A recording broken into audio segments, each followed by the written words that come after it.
भद्राणि विदुनोति सुहृत्सितम् इष्टप्रायेषु भद्रेषु नित्यावागतसेवया भगवतिरुत्तमश्लोके भक्तिर्भवति नैष्टिकी मूकं करोति वाचालं पङ्गुं लङ्घयते गिरिं यत्कृपातमहं वन्दे श्रीगुरुदीनतारिणम् हरे कृष्ण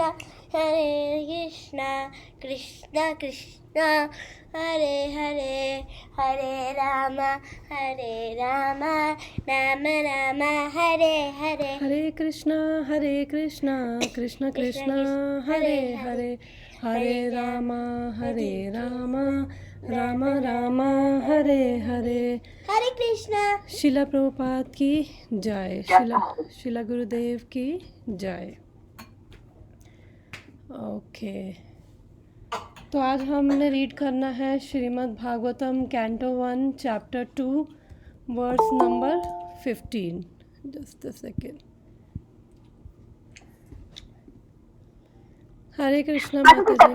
यस माता जी, श्योर, यस बोलो। मैं एक क्विक क्वेश्चन पूछूं माता जी? Yes sure. तो कल हमने बात किया कि चार डिफरेंट वो रहते हैं, राइट? आश्रम और वर्ण। और तो उसमें माता जी मेरे को एक क्वेश्चन था कि वो तो सबको अप्लाई करता है, ब्राह्मण, क्षत्रिय, वैश्य, शूद्र, बट बाकी के जो है वो चार बेसिकली सबको ही ब्रह्मचारी तो नहीं बनता, सबको ही सन्यासी तो नहीं बनता।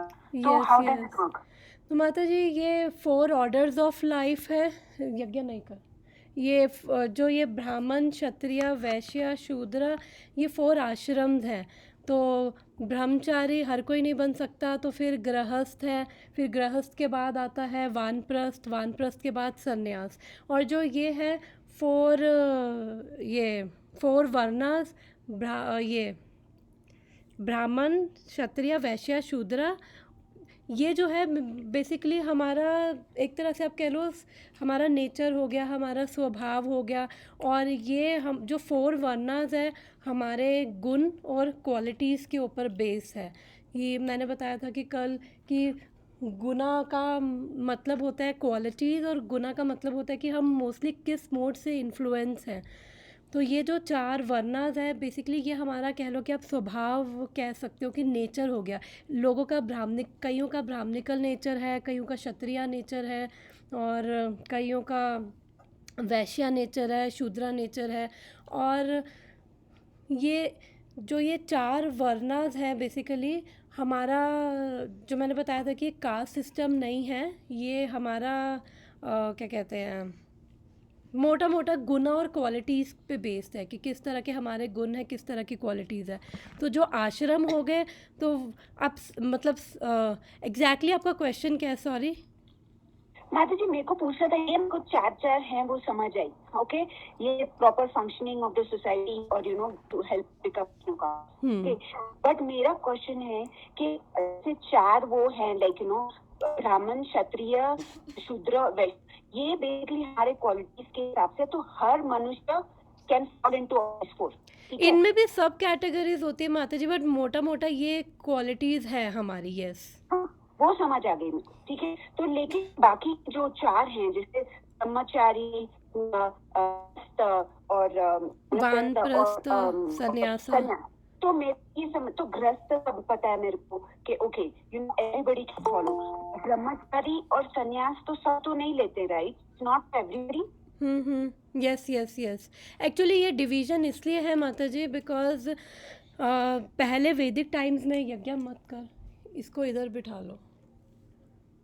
वैदिक टाइम्स में माता जी क्या होता था कि पहले गुरुकुल हुआ करते थे, तो जो ब्रह्मचारी है वो बेसिकली स्टूडेंट लाइफ कि जो स्टूडेंट्स होते थे वो गुरु के अंडर जाके, बच्चे गुरु के अंडर जाके पढ़ा करते थे। वहाँ पे वो डिसिप्लिन सीखते थे, मॉरल वैल्यूज़, और अगर गुरु कुछ बोल रहा है तो ही वो करे, तो उनके अंदर सेवा भाव, वो सब उनके अंदर मॉरल वैल्यूज़ वहीं से आ जाती थी। फिर वो बच्चे कुछ तो ब्रह्मचारी में रह जाते थे, मतलब कुछ, और उसके बाद कुछ गृहस्था में जाते थे। तो जब वो गृहस्था आश्रम में जाते थे तो ऑलरेडी वो रिस्पॉन्सिबल होते थे, और उनको पता था कि शास्त्र उन्होंने पढ़ रखे थे, उनके अंदर सेवा भाव, रिस्पॉन्सिबिलिटी, तो वो अपनी गृहस्था ड्यूटीज़ भी फिर वो प्रॉपरली कर पाते थे। और फिर उसके जब गृहस्था के बाद, जैसे अगर 50 तक गृहस्था, तो उसके बाद वो फिर वानप्रस्था में एंटर करते थे। ये वानप्रस्था यानी रिटायर्ड लाइफ, कि अब हमें प्रिपेयर करना है अपने आप को संन्यास के लिए। और फिर वो अपनी डिवोशनल लाइफ, वो सब साथ साथ उनके गृहस्था में भी चलती थी, बट वानप्रस्था मतलब अब गृहस्थ लाइफ से रिटायर हो गए, कोई अटैचमेंट नहीं। फिर जब इस तरह से वो अपने आप को प्रिपेयर करते थे, उसके बाद फाइनली वो संन्यास ले पाते थे।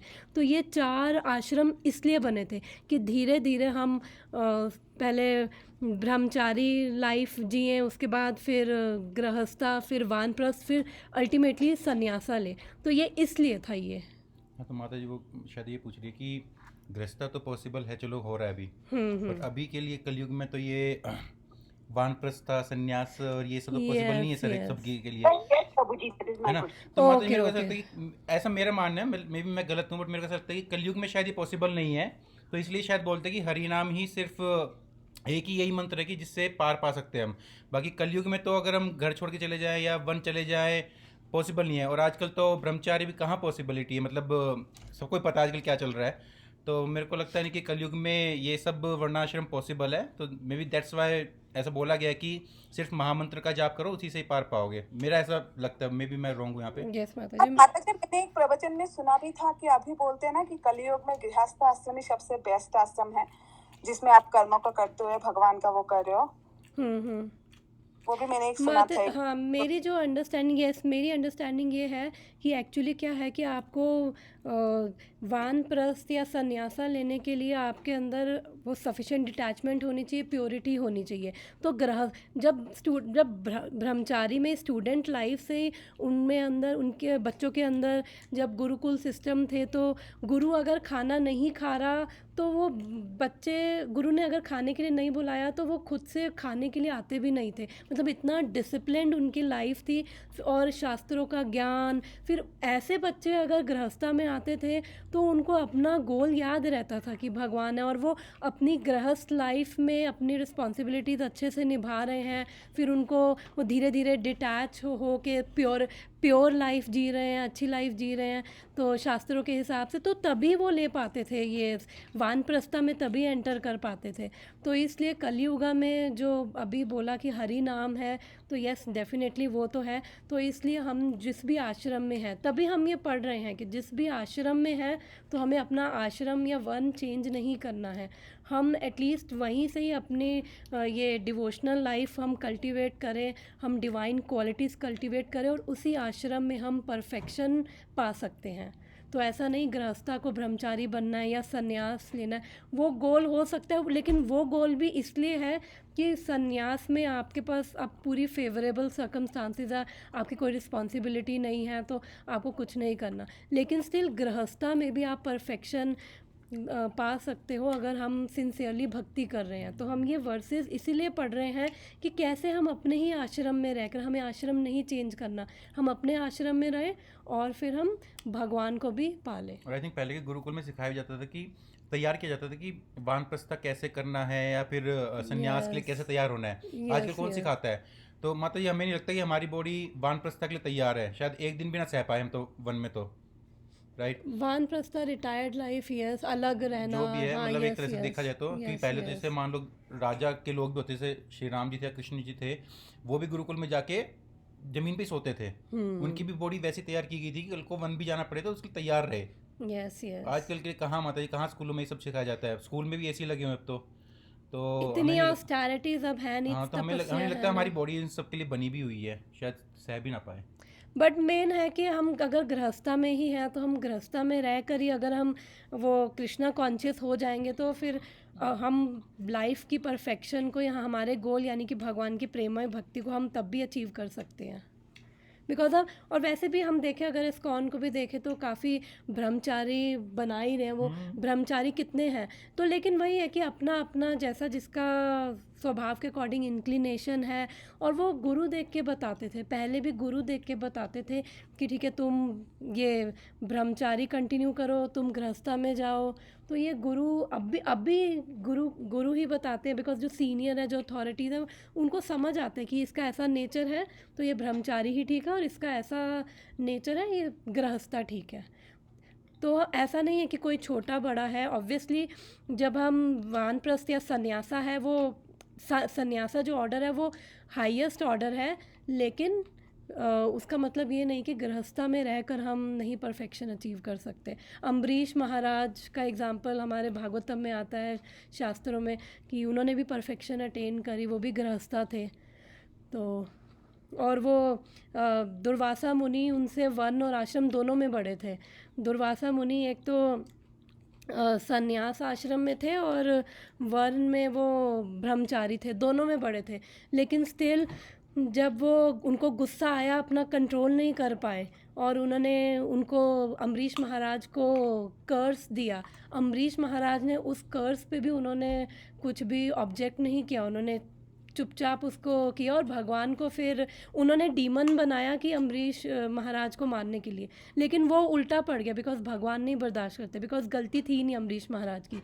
तो वन और आश्रम में ऊंचे होने के बाद भी दुर्वासा मुनि के अंदर, मतलब दुर्वासा मुनि ऑब्वियसली बहुत एलिवेटेड सोल है, बट स्टिल उन वो अपना गुस्सा नहीं कंट्रोल कर पाए। और फिर उसके बाद की कहानी आती कि फाइनली फिर वो जब वो राक्षस उन्हीं के पीछे भागने लगा, तो वो पहले ब्रह्मा जी के पास भागे गए, तो ब्रह्मा जी ने हाथ खड़े कर दिए, मेरे बस का नहीं है। फिर शिव जी के पास गए, उन्होंने भी हाथ खड़े कर दिया कि मेरे बस का नहीं है। फिर नारद मुनि ने, या आई थिंक शिव जी ने बोला कि जाओ विष्णु के पास जाओ। तो फिर जब वो विष्णु के पास गए, विष्णु ने कहा अब तो मैं भी नहीं बचा सकता, अब भक्त के पास जाओ। तो जब फाइनली वो अम्बरीश महाराज के पास आए, तो अम्बरीश महाराज ने कहा कि नहीं आपको माफ़ी मांगने की ज़रूरत नहीं है। और अम्बरीश महाराज बिकॉज भक्त है, एकदम फॉरगिविंग थे, तो उन्होंने माफ़ कर दिया। तो इसलिए ये एग्ज़ाम्पल हमें बताता है कि वो गृहस्था हो के भी उन्होंने हाईएस्ट परफेक्शन अचीव करी। बट ठीक है, अगर हम गृहस्था में रहकर, बिकॉज सबका स्वभाव डिफरेंट है, हो सकता है कि कोई गृहस्था में फिट बैठ के, बिकॉज अभी अंदर अटैचमेंट्स है, लेकिन स्टिल गृहस्था लाइफ भी अगर फॉलो करे तो धीरे धीरे प्यूरिफिकेशन हो। और अगर कोई आर्टिफिशियली गृहस्था से संन्यास की तरफ जाए तो वो नहीं कर पाएगा, बिकॉज वैसे उसके इम्प्रेशंस, वैसे संस्कार हैं, तो वो उसको प्योरिटी नहीं होगी, तो आर्टिफिशियली वो माइंड एजिटेट होगा, माइंड डिस्टर्ब होगा। इसलिए बोला कि जिस भी आप आश्रम में हो कोई प्रॉब्लम नहीं, आप वहीं से आप परफेक्शन अचीव करो, वहीं से आप भगवान को कनेक्ट करो। ओके माता जी, किसी और के कोई थॉट्स? यस, किसी और के कोई थॉट्स हो इसमें तो ऐड कर सकते हो। ओके माता जी, मुझे एक एक ऐड करना था इसमें। यस श्योर माता जी। उसमें ना इसमें मैंने एक स्टोरी थी, उनका नाम एक I just forgot जो उनको राम जी को लेके गए थे वहाँ पे वन में, जब ताड़का को मारने के, उनका नाम क्या था माता जी? विश्वामित्र मुनि। हाँ जी, विश्वामित्र मुनि जी, है ना। और एक और मुनि थे जो उनके गुरु थे, वशिष्ठ जी, राजगुरु थे, वशिष्ठ जी। हाँ जी। ये दोनों, एक बार क्या हुआ, वशिष्ठ जी और उनमें विश्वामित्र जी ना थोड़ा वो थे, राजा क्षत्रिय थे वो एक्चुअली। और he turned out to be the वो बनना, फिर उन्होंने अपना आश्रम चेंज किया था। हाँ जी, फिर उन्होंने अपना आश्रम चेंज कर दिया था। वो स्टोरी उन्होंने, हाँ जी, उन्होंने ना पहले बहुत कंपटीशन किया। अल्टीमेटली, हाँ जी, फिर अल्टीमेटली उन्होंने बताया कि भाई why you are getting succeed, Vashishtha ji ना। तो वशिष्ठ जी ने बोला फिर इस लाइक भक्ति करो, आप कंपटीशन मत करो। हाँ, मतलब इतनी करोड़ों तपस्या कर ली उन्होंने, हजारों, फिर कोई ना कोई मतलब वो भटक जा रहे थे, यस किसी ना यस किसी कारण से भटक जा रहे थे, तो उन्होंने कहा भक्ति करो, आप भटकोगे नहीं। यस यस हाँ जी, तो मेन गोल इज भक्ति, यस मतलब कोई भी आश्रम हो। यस, थैंक यू माता जी। तो वो विश्वामित्र मुनि पहले क्षत्रिय थे, फिर हाँ उन्होंने जी। उनका वो क्वेरल था वशिष्ठ मुनि के साथ, फिर उसके बाद उन्होंने कहा ये वो राजऋषि थे ना वशिष्ठ मुनि। वशिष्ठ मुनि जो थे वो थे महर्षि थे, वो महर्षि। हम्म। तो हाँ जी। और ये थे राजा थे विश्वामित्र जी। क्षत्रिय थे। तो वो उन्होंने वो जब देखी ना वो कौन सी गाय थी, कामधेनु गाय थी, गाय की कामधेनु गाय, हाँ हाँ जी। कामधेनु गाय थी उनके पास। तो हम्म। वो उनसे जल गए कि मतलब भाई ये गाय मेरे को चाहिए, मैं राजा हूँ, मेरे को सब कुछ चाहिए होता है। वशिष्ठ तो कामधेनु ने बोला मैं नहीं जाऊंगी इसके पास। तो वशिष्ठ जी बोले मैं तो ब्राह्मण हूँ, मैं लड़ नहीं सकता, अगर तू अपनी रक्षा खुद कर सकते हो कर ले। तो फिर कामधेनु ने अपने मतलब जहाँ से दूध निकलता है ना वहाँ से कई सैनिक पैदा कर दिए और उन्होंने सारे विश्वामित्र जी के सेना को हरा दिया। तब विश्वामित्र जी को लगा अरे यार ये तो मुझसे बहुत बड़ा है। तब फिर उन्होंने तपस्या करी, तपस्या करके वो ऋषि बने, ऋषि बन के भी नहीं जीत पाए। फिर वो राज ऋषि बने, फिर महर्षि बने, फिर वो ब्रह्म ऋषि बने। ब्रह्म ऋषि बनने के बाद उनका सारा मोह चला गया ब्रह्म ऋषि बनने के तो बाद। उनका 2-3 बार इसमें फॉल डाउन भी हुआ था, एक बारी रंभा से, एक बारी उर्वशी बहुत से। बारीक एक बारी तो उन्होंने जब वो हजारों साल। इक्ष्वाकु के लिए त्रिशंकु के लिए नया स्वर्ग बनाया था, त्रिशंकु के लिए सारी तपस्या वहाँ खत्म हो गई। फिर एक बारी जो राजा सगर थे शायद, कौन थे, या उनके टाइम पे वो चल रहा था यज्ञ, तो यज्ञ के लिए एक बलि देनी थी। तो बलि के लिए कोई मिल नहीं रहा था, उसने अपने पुत्र को कहा विश्वामित्र को, विश्वामित्र ने अपने पुत्र को कहा कि तुम जाओ बलि के लिए। पुत्र ने मना कर दिया तो उसको फिर श्राप दे दिया, तो वहाँ पे वो सारी तपस्या वहीं खत्म होगी। फिर रंभा के साथ तपस्या खत्म हो गई एक बारी। तो ऐसे 3-4 बार उनका फॉल डाउन हुआ। यस, उसके बाद पर वो देखा जाए तो वो फिर भी ट्रांसेंडेंटल प्लेटफॉर्म पे थे। और पर हमने भगवत गीता में भी ये महाराज सेम पढ़ा 10 था। हजार साल तपस्या करते थे बिना पानी के, बिना एयर के 1000 साल, बिना एयर के 1000 साल एक पैर पे खड़े होकर तपस्या करते थे, तब जाके वो फल प्राप्त होता था। और फिर वो श्राप दे देते थे, तपस्या खत्म। तो इसमें ये मिलता है कि हम जो ईर्ष्या करते हैं ना, हम किसी के बारे में बुरा बोलते हैं तो हमारी भक्ति खत्म होती है उससे। Yes yes yes yes.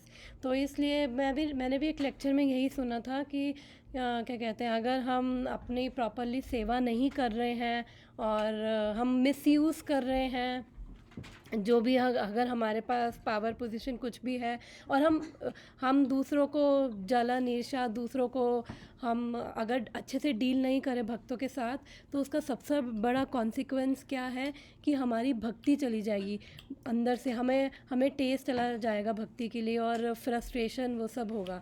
तो और वही मेन है, अगर भक्ति कर रहे हैं, भक्ति में ही टेस्ट नहीं आ रहा, फिर खुद भी फ्रस्ट्रेट होंगे, फिर दूसरों को भी और फ्रस्ट्रेट करेंगे। इसलिए ये सबसे बड़ा कॉन्सिक्वेंस है। तो हमें ध्यान रखना है कि भक्तों के साथ हमेशा अच्छे से रिस्पेक्टफुली डील करना है।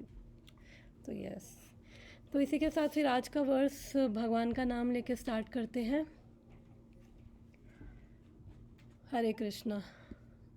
Verse number 15। तो हमने कल पढ़ा था वर्स नंबर 13 एंड 14। ये इसको क्या हो जाता है लैपटॉप, ओके। तो वर्स नंबर 13 एंड 14 में मैं अपनी स्लाइड में, ओके,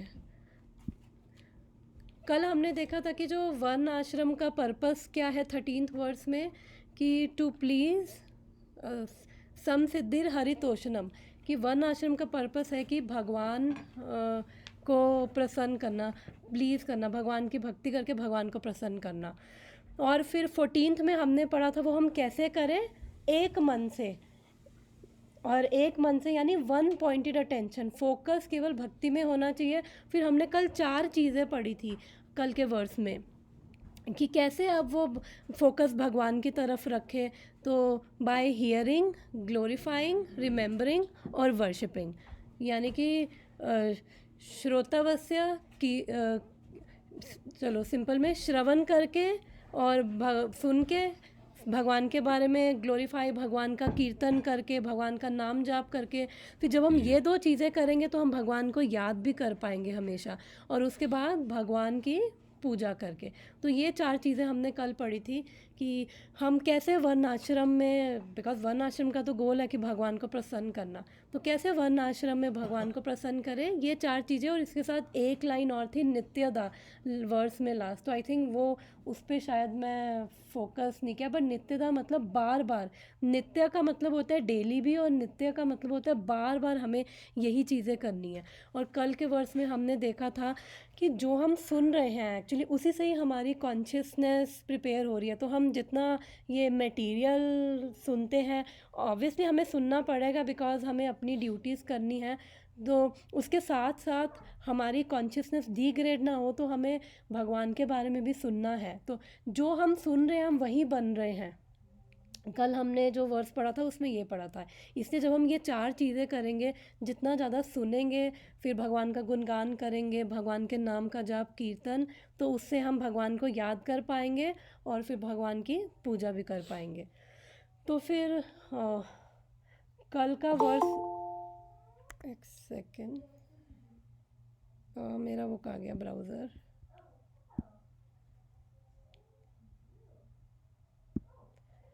ओके मैं कोई नया पर्सन देख रही हूँ। माता जी हरे कृष्णा, मेरा नाम श्रीनिवास दास है।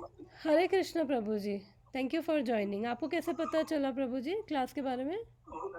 मेरी धर्मपत्नी इसी में है जी, वो पूर्णिमा। ओह अच्छा अच्छा, ओके ओके तो ओके, सुन रही थी तो मैंने कहा चलो मेरे को भी भेजो जरा लिंक, मैं देखता हूँ। Thank you so much Prabhu ji for joining. हम बस रीड करते हैं और थोड़ा बहुत जितना मुझे समझ आता है प्रभु जी मैं शेयर करती हूँ, कोशिश करती हूँ माता शेयर जी करने की। यही करना चाहिए, ये बहुत अच्छी बात है, बहुत अच्छा है। Thank you so much Prabhu ji. Okay तो फिर आज का वर्स हम स्टार्ट करते हैं। हाँ मैं लिंक बता रही थी जो हमने कल पढ़ा था, और तो 13th में पढ़ा था कि वर्ण आश्रम का goal to please Lord Hari, और 14th में हमें कैसे करना है ये 4 चीज़ें, और विथ वन पॉइंटेड अटेंशन, हमारा फोकस केवल भक्ति पे होना चाहिए। और फिर आज जो वर्स नंबर 15 है और हम उसमें पढ़ेंगे कि कैसे हम जो जब हम भक्ति करते हैं तो भक्ति करने से हम ये अपने कर्मों की ग्रंथि, ये जो कर्मों की नॉट है, हम वो भी काट सकते हैं। तो ये भक्ति करने की क्वालिफ़िकेशन क्या है? Qualification for such bhakti is faith in the Lord's messages. तो हमने ये पढ़ा था कि जो ये श्रद्धा है वो लास्ट में हम लास्ट 1-2 वर्सेस पहले हमने डिस्कस किया था कि श्रद्धा भी 2 टाइप की होती है। मैं वापस स्क्रीन पे आती हूँ। तो श्रद्धा भी 2 टाइप की होती है। एक तो स्वाभाविक श्रद्धा है जो हमें शास्त्रों के बेस पर है। तो जो शास्त्रों के बेस पे श्रद्धा है वो हमारी श्रद्धा हमारी भक्ति को स्ट्रॉन्ग करेगी।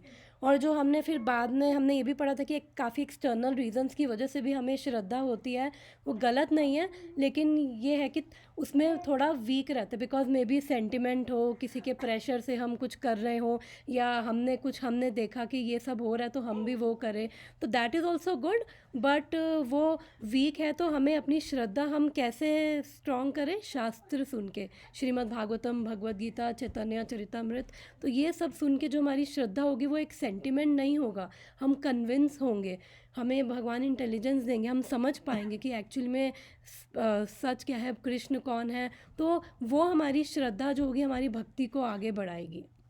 तो फिर आज का वर्स स्टार्ट करते हैं। यद्न्युध्यासीना युक्ता कर्मा ग्रंथि निबंधनम छिन्दन्ति कोविदास्तस्य को न कुर्यात् कथारतिम। यद्नुध्यासीना युक्तः कर्मा ग्रंथि निबंधनम छिदन्ति कोविदास्तस्य को न कुर्यात् कथारतिम। रिसाइट करना है किसी को? मैं करूँ? Yes, बस तुम sure. बता देना। हाँ, ये श्योर यदनुध्यासेन युक्तं कर्म ग्रंथि निबंधनं चिंतन्ति, राइट? छिदन्ति छिदन्ति कविदस्य को न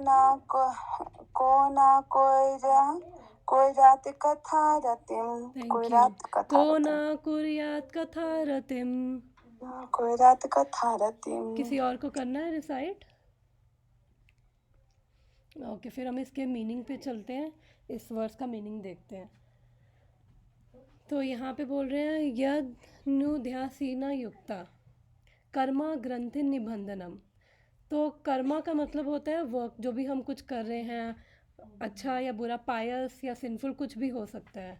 और फ्रूटिव एक्टिविटी भी हम बोलते हैं, या फिर वो फ्रूटिव एक्टिविटी, वो एक्टिविटी जो हमने उस इंटेंशन से परफॉर्म करी है कि हमें इसका कुछ रिज़ल्ट मिलेगा।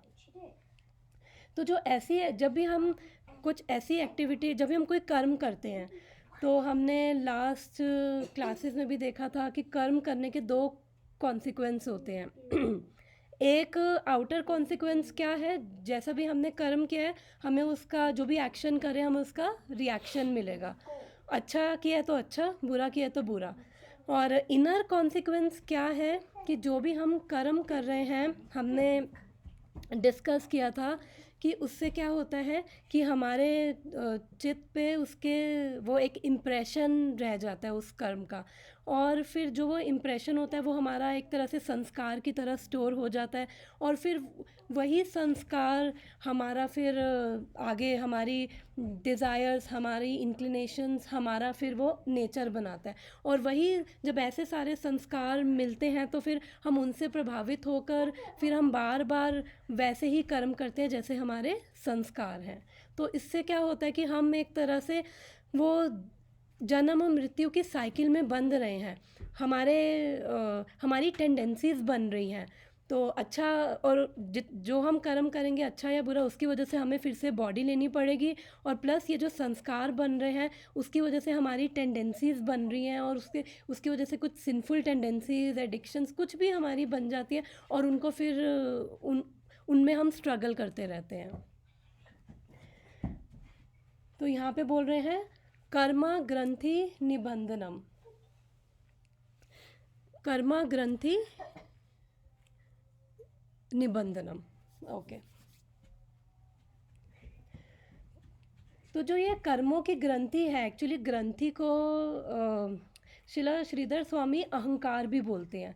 अहंकार इसलिए बिकॉज ऑफ हमारा फॉल्स ईगो की वजह से हम इस मटेरियल वर्ल्ड से आइडेंटिफाई करते हैं, और फिर हम अपना रियल जो ईगो है, यानी कि रियल हमारा जो स्वरूप है कि हम कौन हैं, कृष्ण के नित्य दास, हम वो भूल जाते हैं। फिर हम जब ये अहंकार में हम इस मटेरियल वर्ल्ड से अटैच हो जाते हैं, उसकी वजह से भी हम फिर वो कर्मा साइकिल में चले जाते हैं, बिकॉज ऑफ इग्नोरेंस या अविद्या। हरे कृष्णा।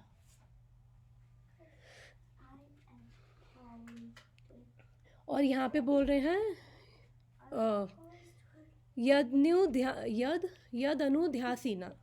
तो यद अनुध्यासीना का प्रभुपाद यहाँ पे मतलब लिखते हैं कि यद अनुदया रिमेम्बरेंस।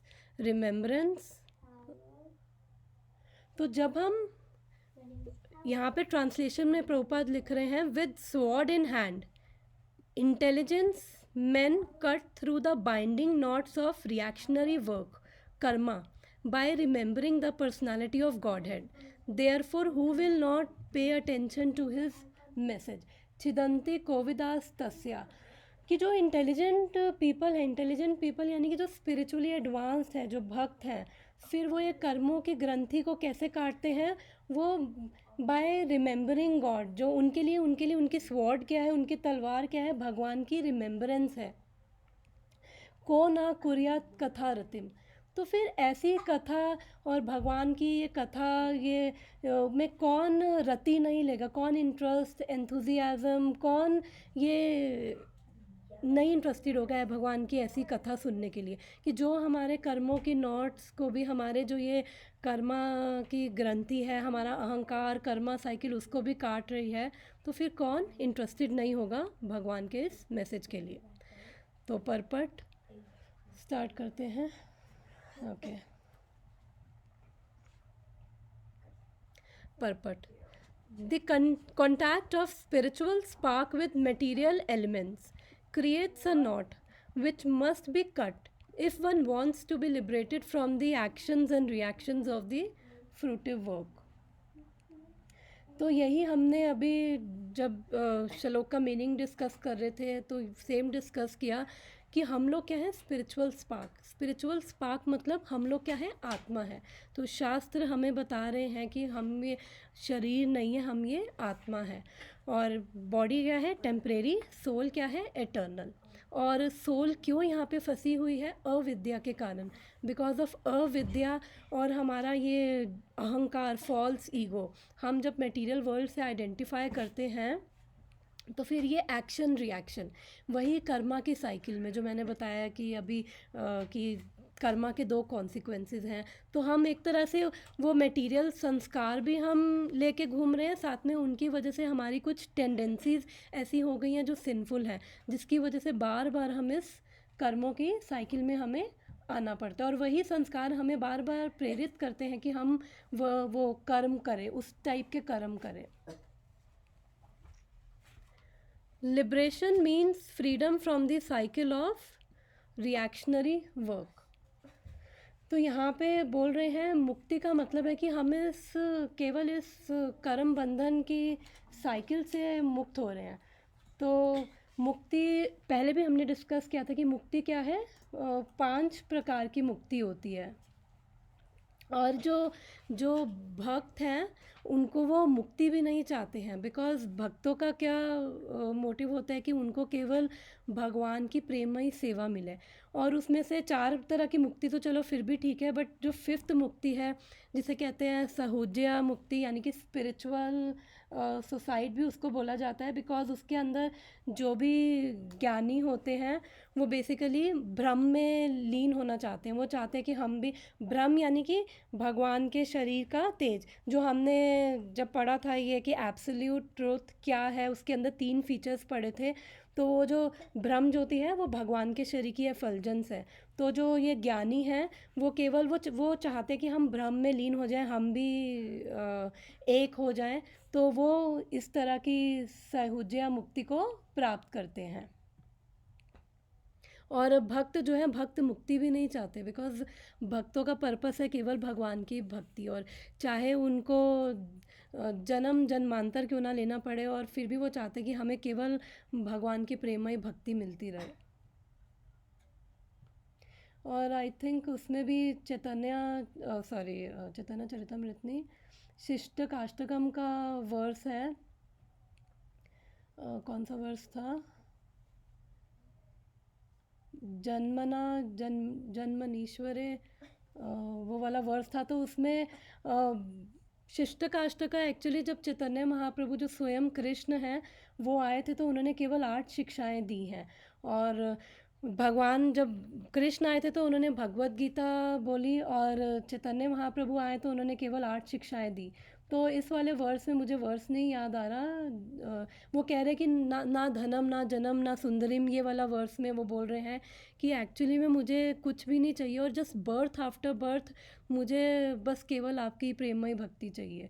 बिकॉज़ भक्ति में क्या, भक्ति का क्या मतलब है, जब हम भक्ति करते हैं तो यानी कि हम भगवान की सेवा कर रहे हैं, तो उसके अंदर जो हमें सुख मिलता है वो मुक्ति में भी नहीं मिलता।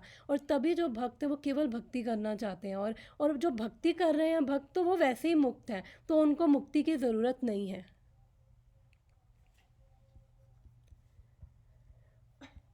और जब कोई भक्ति करता है तो उसको अलग से मुक्ति की ज़रूरत नहीं है, बिकॉज़ जो भक्ति है उसका बाय प्रोडक्ट है। हमने 6th वर्स में भी पढ़ा था कि जब भक्ति करते हैं तो अहेतु की अप्रतिहरता, हमें जब भक्ति करते हैं तो उससे क्या होता है, अपने आप हमें बाय प्रोडक्ट है, ज्ञान और वैराग्य भी मिलते हैं और मुक्ति भी मिलती है। तो भक्तों को अलग से कुछ करने की ज़रूरत नहीं है, केवल भक्ति। This liberation automatically follows for one who constantly remembers the transcendental pastimes of personality of Godhead. तो यहाँ पे वही प्रभुपाद सेम चीज़ बोल रहे हैं कि मुक्ति अपने आप ही हाथ जोड़े भक्तों के द्वार पे खड़ी रहती है, लेकिन स्टिल भक्तों को वो नहीं चाहिए होती। This is because all activities of Supreme Lord, His Leela, are transcendental to the modes of material energy. they are all attractive spiritual activities, and therefore constant association with spiritual activities of Supreme Lord gradually spiritualizes the conditioned souls and ultimately severs the knot of material bondage. तो चैतन्य चरितमृत में भी आता है कि कृष्णा भूले स जीव अनादि बहरमुखी अतेवा माया तारे दया संसारा दुखा, कि जैसे ही जो जीव है वो भगवान को भूल जाता है, वो बहिर्मुखी हो जाता है, और बहिर्मुखी हो जाता है तो माया उसको झपट लेती है, माया उसको दुख देती है. बहिर्मुखी मतलब कि उसको कोई इंटरेस्ट नहीं है भगवान के बारे में सुनने में, भगवान की भक्ति करने में, तो वो बहिर्मुखी है, और फिर माया की वजह से वो दुख पाता है. और जब कोई भक्ति करता है तो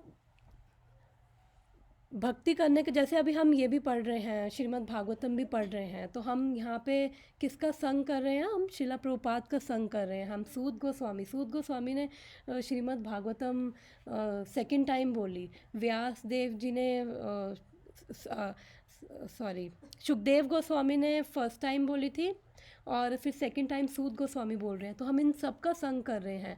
जब हम ये श्रीमद् भागवतम पढ़ रहे हैं, हम स्वयं कृष्ण का संग कर रहे हैं, क्योंकि हमने फर्स्ट कैंटो के फर्स्ट चैप्टर के सेकंड वर्स में भी यही पढ़ा था कि जैसे ही हम भागवतम पढ़ते हैं या सुनने की भी इच्छा करते हैं, तो उसी समय भगवान हमारे हृदय में आ जाते हैं. ये केवल डिज़ायर करने से ही भगवान प्रसन्न होते हैं, और भगवान हमारे हार्ट में आ जाते हैं, और हार्ट में आके हमारे हार्ट की क्लीनिंग करते हैं.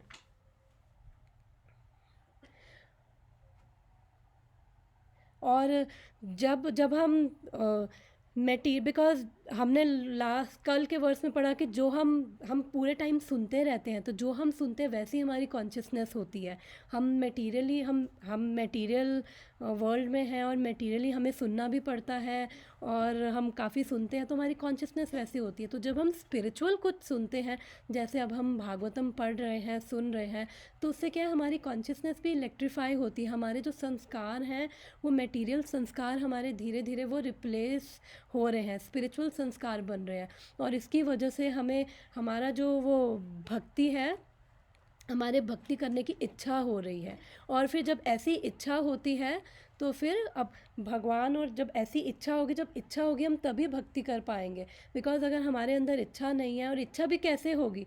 जब हम सुनेंगे तो वो इच्छा होगी, और जब इच्छा होगी तो हम वो चीज़ करेंगे, भक्ति करेंगे. और फिर जब हम भक्ति करेंगे तो फिर भगवान क्या है, हमारे जो ये कर्मों की ग्रंथि है, और ये कर्मों की ग्रंथि की वजह से ही हम इस मटेरियल वर्ल्ड में हैं, और ये कर्मों की ग्रंथि काटना ही हमारे लिए एक्चुअली बहुत मुश्किल है. हम इसी में ही स्ट्रगल कर रहे हैं. तो फिर वो भगवान कृपा करते हैं, और भगवान कृपा करके वो हमारी ग्रंथि काट देते हैं. और अभी हम नेक्स्ट जो अब वर्सेस स्टार्ट होंगे 16 से लेकर 22 तक, वो बेसिकली स्टेजेस बता रहे हैं कि कैसे, किन स्टेजेस में कैसे कृपा होती है. वो अलग अलग स्टेजेस ऑफ भक्ति, 9 स्टेजेस ऑफ भक्ति वो बता रहे हैं. तो हम उसमें और डिटेल में अच्छे से उसमें पढ़ेंगे. और इवन शास्त्र भी बोलते हैं कि अनादि काल से हम यहीं पर ही हैं, हम कृष्ण को भूले हुए हैं. तो जब हम कृष्ण को भूले हुए हैं, तो सारे संस्कार भी वैसे ही फिर मटेरियल हैं. तो अगर हमारी इच्छा होगी, और इच्छा हो रही है, इसका मतलब कि अभी हमारा जो है, हम भौतिक मटेरियल वर्ल्ड में है, तो हम क्या है, डिजीज स्टेट में है. डिजीज स्टेट यानी देहात्म बुद्धि है हमारी. अभी हम थियोटिकली तो सुन रहे हैं कि हम शरीर नहीं, हम आत्मा है, लेकिन प्रैक्टिकली अभी उसको रियलाइज़ हो सकता है कईयों ने कर लिया हो, और कईयों के लिए रियलाइज़ करना भी मुश्किल है. थियोटिकली ओके, बट जब हम रियलाइज़ करेंगे कि हम एक्चुअली में शरीर नहीं है, हम आत्मा है, तो हमारा वो रियल जो ईगो है वो मैनिफेस्ट होगी. तो धीरे धीरे हम अपने रियल स्वरूप में आएंगे. तो हम फिर भक्ति करके ही एक्चुअली हम ये रियलाइज़ कर पाएंगे.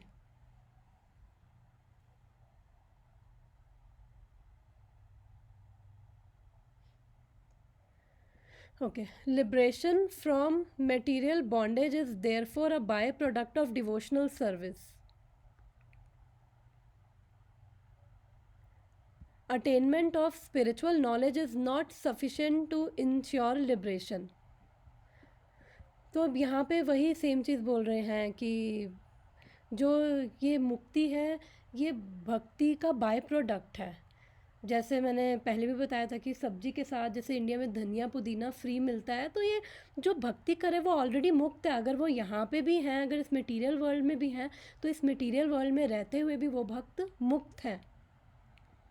और ज़रूरी नहीं है, प्रभुपाद फिर लिख रहे हैं कि ज़रूरी नहीं है कि अगर हमें ज्ञान हो जाए तो उससे हमें मुक्ति मिल जाए, लेकिन ये ज़रूरी है कि अगर भक्ति कर लेंगे तो भक्ति का मतलब हम ऑलरेडी मुक्त हैं, बिकॉज़ हम अपने रियल स्वरूप में आ गए हैं और फिर हम बस भगवान के धाम के जाने लायक हैं, तो हम मुक्त हैं।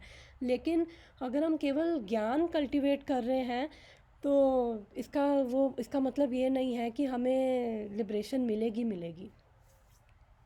फिर प्रभुपाद लिखते हैं such knowledge must be over coated with devotional service so that ultimately the devotional service, दोबारा से लाइन पढ़ती हूँ, such knowledge must be over coated with devotional service so that ultimately the devotional service alone predominates. मतलब कि अगर हमने ज्ञान ले लिया कि ज्ञान तो जैसे अब ये ब्रह्मवादी है, मायावादी हैं, वो भी ज्ञान ले रहे हैं, लेकिन ज्ञान ले लिया हमने कि हम ये शरीर नहीं है, हम ये आत्मा है, तो फिर अब क्या करें उस ज्ञान का, बिकॉज़ रियलाइजेशन नहीं है।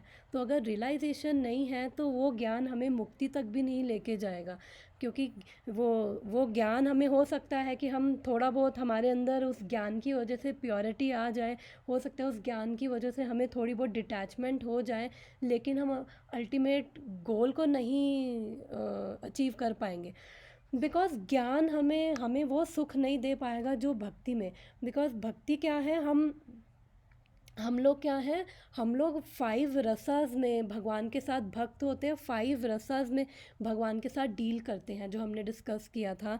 तो उनके अंदर उनको प्लेजर मिलता है भगवान बिकॉज़ भगवान भी रेसिप्रोकेट करते हैं, तो वो भगवान के साथ एक रिलेशनशिप में आते हैं, बिकॉज़ हम जो सोल्स हैं, हम ह्यूमन बीइंग्स हैं, तो हमें रिलेशनशिप्स भी चाहिए, हमें इमोशंस भी है, हमारे अंदर सेंटिमेंट्स भी हैं। तो हम खाली किसी ज्ञान का मतलब किसी ज्योति या किसी चीज़ पे हम फोकस करके वो हमारे अंदर ज्ञान लेकर भी वो एक अल्टीमेट जो सेटिस्फैक्शन है वो हमें नहीं मिलेगी, वो केवल भक्ति में मिलेगी। बिकॉज़ भक्ति में हम भगवान के साथ संबंध बना रहे हैं और फिर भगवान भी हमें वैसे ही रेसिप्रोकेट कर रहे हैं, तो फिर वो हमें एक प्लेजर, बिकॉज़ भगवान क्या है, सच्चित आनंद। तो हम भी फिर भगवान आनंदमय हैं, तो हम भी वो आनंद भगवान की वजह से, वो उन इमोशंस, उन रसास की वजह से हम भी उनको फील कर पाते हैं। और हमने फर्स्ट वर्स में पढ़ा था कि जो श्रीमद् भागवतम है, ये सारे रसा, अगर हम श्रीमद् भागवतम भी पढ़ते हैं तो हम सारे रसास को, जो 5 रसास हैं, 5 प्राइमरी और 7 सेकेंडरी रसा होते हैं, तो श्रीमद् भागवतम हमें उन सारे रसास को हम कंप्लीट फॉर्म में फील कर पाते हैं। तो भगवान के साथ भी यही है, जब हम भगवान के साथ संबंध में होते हैं तो हमें प्लेजर मिलता है। तो जो ये ज्ञानी होते हैं, अष्टांग योगी होते हैं, तो उनको वो इवन ज्ञान कल्टीवेट करे, अगर उनका ज्ञान परफेक्शन तक नहीं पहुंचता, परफेक्शन मतलब एंड का होगा भक्ति पे, ज्ञान अगर उनका मैच्योर हो जाएगा तो वो अल्टीमेटली इसी कंक्लूजन पे पहुंचेंगे कि कृष्ण ही भगवान है, और फिर वो भक्ति स्टार्ट कर देंगे। तो अगर उनका ज्ञान उतना मैच्योर नहीं होता तो फिर वो वापस गिर जाते हैं, बिकॉज वो सेटिस्फैक्शन, इवन ब्रह्म ज्योति में जाकर भी वो सेटिस्फैक्शन नहीं मिलेगी। ब्रह्म ज्योति में जैसे हमने वो डिस्कस किया था कि वैरायटी नहीं है, इवन दो मिजरी नहीं है ब्रह्म ज्योति में, तभी करोड़ों साल तक जो जाते हैं ब्रह्म ज्योति में पड़े रहेंगे, फिर वापस उनको आना पड़ता है शरीर लेकर। तो अब यहाँ पे इस लाइन का मतलब ये है कि जो नॉलेज है, such knowledge must be over coated with devotional service so that ultimately devotional service alone predominates. तो ज्ञान भी, अगर हम भी अभी श्रीमद् भागवतम पढ़ के हम भी अभी ज्ञान ले रहे हैं, ज्ञान किस लिए ले रहे हैं, हमारे ज्ञान लेने का एक गोल है कि हमें जानना है भगवान कौन है, और भगवान से हमें जो हमारा ऑलरेडी संबंध है हम वो रिवाइव कर पाएँ। तो हमारा ज्ञान का गोल कौन है, कृष्ण है। तो इसलिए ये जो हमारा ज्ञान है वो ओवर कोटेड है, वो डिवोशनल सर्विस क्या है उसमें प्रीडोमिनेट कर रही है, बिकॉज हम ज्ञान इसलिए ले रहे हैं कि हम भक्ति कैसे कर पाएँ। तो इसलिए बाकी जो ज्ञान भक्ति के बिना है, भक्ति रहित है, फिर वो ज्ञान जो है हमें, जो मैंने अभी बताया, वो हमें सेटिस्फाई नहीं करेगा। तो जो हम अभी ज्ञान ले रहे हैं, अगर मैं ज्ञान ले रही हूँ कि मैं शरीर नहीं हूँ, मैं एक आत्मा हूँ, तो अगर भक्ति नहीं है ना उसमें, तो फिर मैं उसको रियलाइज़ भी नहीं कर पाऊँगी। वो उसका फिर मैं करूँगी क्या, क्योंकि जब मेरे को एक्सपीरियंस ही नहीं कर पा रही, क्योंकि हमने कुछ वर्सेस पहले पढ़ा था कि जो हेतु की अप्रतिहता ज्ञान का क्या मतलब है, कि वो ज्ञान जिससे हम भगवान को रियलाइज़ कर पाए। तो जब ऐसा ज्ञान हमें मिल जाएगा जिसमें भक्ति प्रीडोमिनेट कर रही है, ज्ञान नहीं, ज्ञान भक्ति प्रीडोमिनेट कर रही है, तो फिर लिबरेशन इज़ पॉसिबल। तो वो मुक्ति की चिंता करने की उसमें ज़रूरत नहीं है, वो ऑलरेडी मुक्त है। Even the reactionary work of fruitive workers can lead one two liberation. अगर किसी को कुछ ऐड करना हो तो प्लीज़ अनम्यूट करके ऐड कर सकते हो, जो भी हम पढ़ रहे हैं। किसी को कुछ लगता है जो हम डिस्कस कर रहे हैं तो most welcome to add. Even the reactionary work of the fruitive workers can lead one to liberation when it is overcoated with devotional service.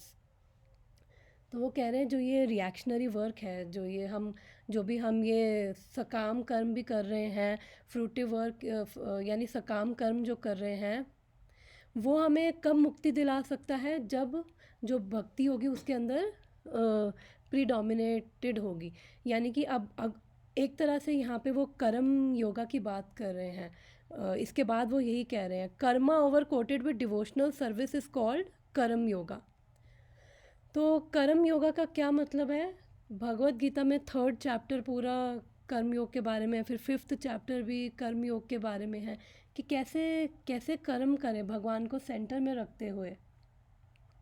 तो अगर हमें ये समझना है कि हम कर्म योगा को शॉर्ट में समझना है, तो एक श्लोक आता है भगवत गीता में, यत करोसी यदश्नासी यजुहोसी ददासी यत तपस्यसी कौन्तेया तत् कुरुस्व मद अर्पणम।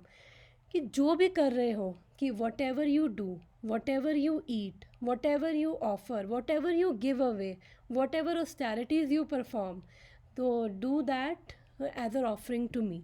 कि मतलब हम जो भी कर रहे हैं, और हम अभी भगवत गीता में भी सेम 3rd चैप्टर पर ही हैं, तो हम यही उसमें पढ़ रहे हैं कि कैसे हम हर कर्म को अपना भक्ति बना सकते हैं। जब हम भगवान को सेंटर में रखते हुए कोई कर्म करेंगे, तो वो हम भले ही हम बाहर से देखने में लगे कि हम भी नॉर्मल सकाम कर्मियों की तरह, हम भी ऑफिस जाके वही सेम डेस्क पे बैठ के, जिस पे जो कर्म योगी नहीं, जो नॉर्मल है बैठा है, हम भी वही लैपटॉप पे काम कर रहे हैं, वो भी वही कर रहा है जो भक्त नहीं है। बाहर से देखने में दोनों एक जैसे लग रहे होते हैं, लेकिन अंदर से जो कॉन्शियसनेस है दोनों की डिफरेंट है।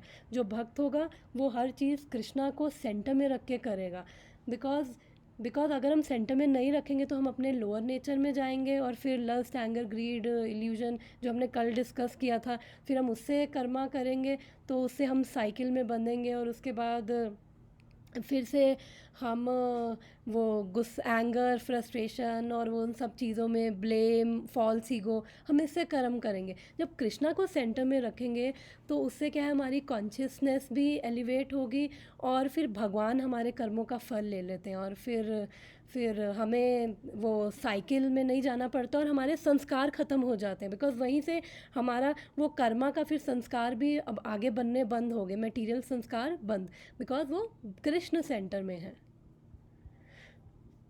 Similarly, empirical knowledge overcoated with devotional service is called ज्ञान योगा। तो अभी ऊपर जो डिस्कस किया कि अगर जो भी हम तर्क वितर्क, बिकॉज ज्ञानी क्या करते हैं, वो तर्क वितर्क से वो एनालाइज करते हैं कि जो 25 एलिमेंट्स हैं, जो भी 26 एलिमेंट्स हैं हमारे जो मटेरियल नेचर के, वो एनालाइज करते हैं कि क्या है ये इसमें जो एब्सोल्यूट ट्रूथ है वो क्या है, वो ये क्या अर्थ है, एयर, वाटर, फायर। तो ऐसे वो तर्क वितर्क से वो 10 मिनट्स रह गए, तर्क वितर्क से वो कोशिश करते हैं। और जब लेकिन ज्ञान जो है उसके अंदर भक्ति प्रीडोमिनेट होगी, मतलब कि ज्ञान का पर्पस होगा भगवान की भक्ति करना, तो फिर क्या है, वो भी क्या है, वो similarly empirical knowledge over coated with devotional service is called ज्ञान योगा। क्योंकि जब योगा आता है, योग का क्या मतलब होता है? ऐड करना, जुड़ना। जब योगा लगता है कर्म योगा का मतलब कि हम वो भगवान से जोड़ रहे हैं, तो वो कर्म योगा बन गया, भगवान को सेंटर में रख के। ऐसे ही ज्ञान भी।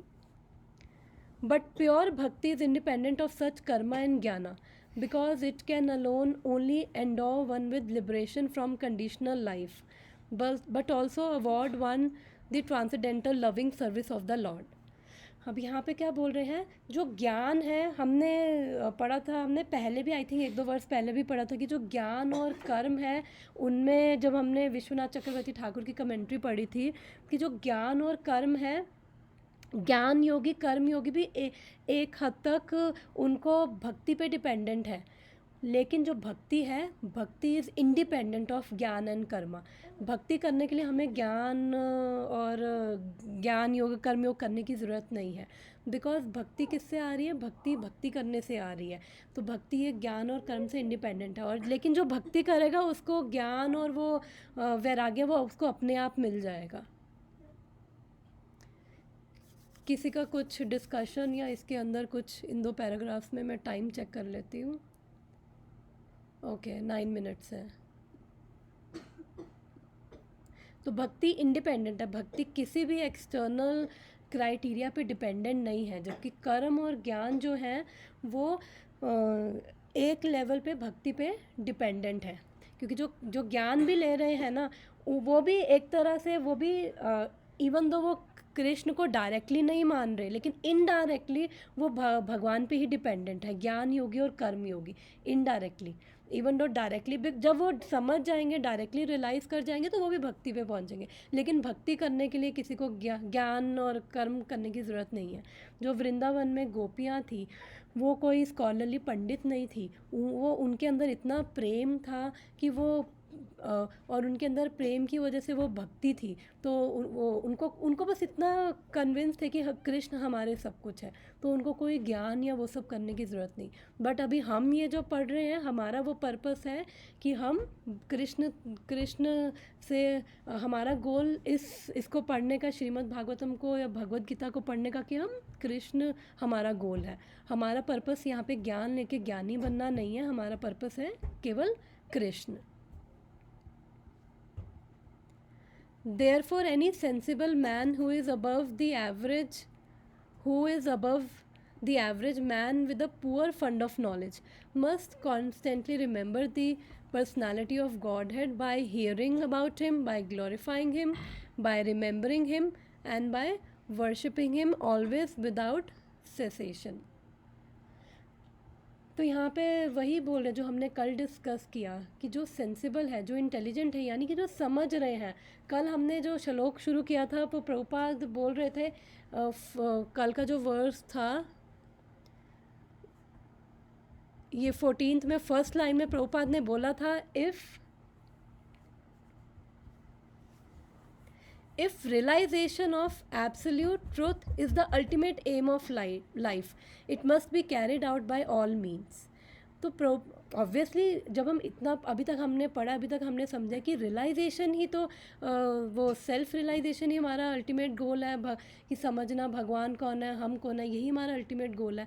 तो प्रभुपाद लिख रहे हैं इफ़ का मतलब प्रभुपाद इसीलिए लिख रहे हैं कि यदि हम समझ गए हैं कि ये सेल्फ रियलाइजेशन हमारा अल्टीमेट गोल है, तो हमें हर साधन से उसी को अचीव करना है। तो इसलिए यहाँ पे वही सेम चीज़ बोल रहे हैं कि अगर जो सेंसिबल हैं, जो समझ गए हैं, जो at least poor fund of knowledge, यानी कि जो बेसिकली मटेरियलिस्ट है, उनको ज़्यादा लेना देना नहीं है, और जो सेंसिबल है, जो भक्त है, जो समझ गए हैं कि भगवान ही हमारा अल्टीमेट गोल है, हम जो भी कर्म कर रहे हैं, वर्ण आश्रम का भी, तो फिर वो जो 4 चीज़ें जो हमने कल डिस्कस करी थी, तो वो प्रभुपाद कह रहे हैं हमने ये करनी है बिना किसी उसके, नित्य करनी है। नित्य यानी बार बार एंड डेली। दोबारा से रिवाइज करते हैं। सबसे पहले श्रवण करना, सुनना है कृष्ण के बारे में। फिर भगवान को ग्लोरीफाई करना, भगवान का कीर्तन करना, यानी भगवान का नाम जाप करना, सब कुछ इसमें आ जाता है। और अभी भी हम भगवान को ग्लोरीफाई कर रहे हैं, अभी भी हम कीर्तन कर रहे हैं। और बाय रिमेंबरिंग, जब हम ये 2 चीज़ें करेंगे तो अपने आप हम फिर कृष्ण को याद कर पाएंगे, बिकॉज़ हमारी जो कॉन्शियसनेस है वो थोड़ी स्पिरिचुअल हो पाएगी, हमारी कॉन्शियसनेस एलिवेट हो पाएगी, हम भी आध्यात्मिक, जितना हम आध्यात्मिक संग करेंगे, एसोसिएशन की बहुत वैल्यू बोली जाती है ना कि भक्तों की एसोसिएशन, तो ऐसे ही ये स्पिरिचुअल एसोसिएशन अभी हमें मिल रही है। तो हम जब ये पढ़ रहे हैं तो हम ये एसोसिएट कर रहे हैं, तो प्रभुपाद की एसोसिएशन हम ले रहे हैं, तो जो हम एसोसिएशन ले रहे हैं तो हमारी कॉन्शियसनेस में जा रहा है और हमारी प्यूरिफिकेशन वो कर रहा है, और फिर तभी हम भगवान की पूजा भी कर पाएंगे। टाइम जब 1-2 मिनट रह जाए मुझे बता देना, आई थिंक हो जाएगा। This is the perfect way of devotional service. तो यहाँ पे प्रभुपाद कह रहे हैं एक्चुअली में यही परफेक्ट वे है, क्योंकि यही हमारे गोस्वामीज ने दिया है, जो हमारे गोस्वामीज हैं चैतन्य महाप्रभु ने यही दिया है, भगवान के नाम का जाप करना, सुनना और भगवान को याद करना, यही 9 प्रोसेसेस ऑफ भक्ति में से यही है। The Goswamis of Vrindavan, who were authorized by Sri Chaitanya Mahaprabhu to preach the Bhakti cult, rigidly followed this rule and made immense literature of transcendental science for our benefit. तो प्रभुपाद ने कितना अपना वो ओल्ड एज में कितनी मेहनत करी है हमें ये देने के लिए, हमारे गोस्वामीज़ ने कितनी मेहनत करी है, भगवान कृष्ण स्वयं चैतन्य महाप्रभु के रूप में हमारे लिए आए हैं ताकि हम समझें, हम ये भक्ति करें। एटलीस्ट हम मिनिमम टू मिनिमम ये कर सकते हैं कि हम प्रभुपाद के जो ग्रंथ है श्रीमद् भागवतम, भगवद गीता, चैतन्य चरितामृत, एटलीस्ट ये हम पढ़ें, मिनिमम टू मिनिमम हम ये कर सकते हैं। They have chalked out way for all classes of men in terms of different castes and orders of life in pursuance of teachings of Srimad Bhagavatam and similar other authoritative scriptures. तो हम अगर हम शास्त्र नहीं पढ़ेंगे तो उसके बिना फिर हमारी जो फेथ है, यहाँ पे जो लिंक क्या है, भक्ति कैसे कर सकते हैं, फेथ से। तो हमारी वो जो श्रद्धा है, वो श्रद्धा वो कैसे स्ट्रांग होगी, अदरवाइज़ वो एक सेंटिमेंट रह जाएगा, हमें समझ ही नहीं आएगा हम क्यों कर रहे हैं। जब कोई चीज़ हमें पता ही नहीं कि हम क्यों कर रहे हैं, किस लिए कर रहे हैं, तो फिर वो एक मेयर सेंटिमेंट है, फिर हम वो ज़्यादा देर कंटिन्यू नहीं कर सकते। लेकिन जब हम ये शास्त्र पढ़ते हैं, सुनते हैं, तो एक्चुअल एनलाइटनमेंट हमें तभी मिलती है, तभी हमें समझ आता है कि हमें चीज़ें क्यों करनी है, भगवान की क्या पोजीशन है, हम कौन है, हम वो समझ पाते हैं। तो किसी को कुछ ऐड करना है इसके अंदर, आज के वर्ड्स में कुछ लर्निंग, कुछ रिफ्लेक्शन, एनीथिंग, कुछ discussion? Mataji, I just want to add one beautiful thing. Yes, sure. I just heard from Amoglila Prabhu that जैसे झुंड होता है ना, छोटे शीप्स का जो झुंड होता है, अगर उसमें वो भेड़िया उसी को अटैक करता है जो अकेले रह जाता है। Yes yes. तो सिमिलर, यस एग्जैक्टली, कि अगर हम सब वैष्णव जन के साथ में हैं, वरिष्ठ वैष्णव जिनको सुन रहे हैं, तो हमें ये जो भेड़िया है, जो माया है, हमें अटैक नहीं कर सकती। यस, वेरी नाइस माताजी। यस, हाँ जी माताजी। That's why I'm listening. I want to be with you all the time. I'm also getting your association, सबकी association, so I'm thankful माताजी for that. तो हम भगवद गीता पढ़ेंगे इस बार संडे को, तो बिकॉज कुछ लोग बिजी हैं वीकेंड्स पे, मे बी 1-2 वीक्स हम फ्राइडेज़ को नहीं पढ़ेंगे। सो आई थिंक अब कॉल कटने वाली है, तो thank you so much for joining and Hare Krishna everyone. Thank you माताजी। Thank you. Hare Krishna.